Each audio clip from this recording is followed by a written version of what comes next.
ದೇವಸ್ಥಾನದ ಆಭರಣಗಳಿದೆ. 2ನೇ ಕೊಠಡಿಯಲ್ಲಿ ದಾನವಾಗಿ ಬಂದಂತಹ ಅಪಾರ ಪ್ರಮಾಣದ ಚಿನ್ನಾಭರಣ. 3ನೇ ಕೊಠಡಿ ಸಂಪೂರ್ಣ ರಹಸ್ಯಮಯವಾಗಿದೆ. ಈಗ ಭಂಡಾರದಲ್ಲಿರುವ ವಸ್ತುಗಳನ್ನು ಸಾಗಿಸಲು 6 ಪೆಟ್ಟಿಗೆಗಳನ್ನು ಬಳಕೆ ಮಾಡಲಾಗ್ತಾ ಇದೆ. ಮರ ಹಾಗೂ ಕಬ್ಬಿಣದಿಂದ ಈ 6 ಪೆಟ್ಟಿಗೆಗಳನ್ನು ತಯಾರಿಸಿರೋದು.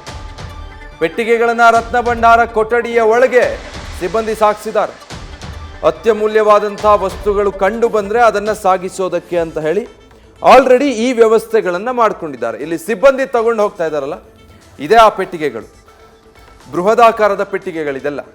ಇದನ್ನು ಈಗಾಗಲೇ ಒಳಗಡೆ ಸಾಗಿಸಿದ್ದಾರೆ ಸಿಬ್ಬಂದಿ. ಆದರೆ ಸಿಬ್ಬಂದಿ ಒಳಗೆ ಹೋಗೋದಕ್ಕೆ ಅವಕಾಶ ಇಲ್ಲ. ಸಮಿತಿಯ ಸದಸ್ಯರು 16 ಜನರನ್ನು ಹೊರತುಪಡಿಸಿ ಇನ್ಯಾರೂ ಕೂಡ ಒಳಗೆ ಪ್ರವೇಶವಿಲ್ಲ. ಹೋಗಿ ಈ ಪೆಟ್ಟಿಗೆಗಳನ್ನು ಅಲ್ಲಿಟ್ಟು ಮತ್ತೆ ಅಲ್ಲಿಂದ ವಾಪಸ್ ಬಂದಿದ್ದಾರೆ.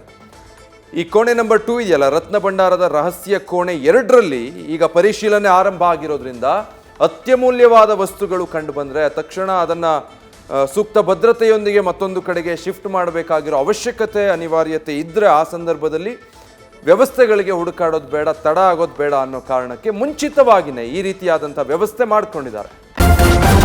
ನ್ಯೂಸ್ ಫಸ್ಟ್ ನಿರ್ಭೀತಿಯಿಂದ ನಿಮ್ಮ ಪರವಾಗಿ.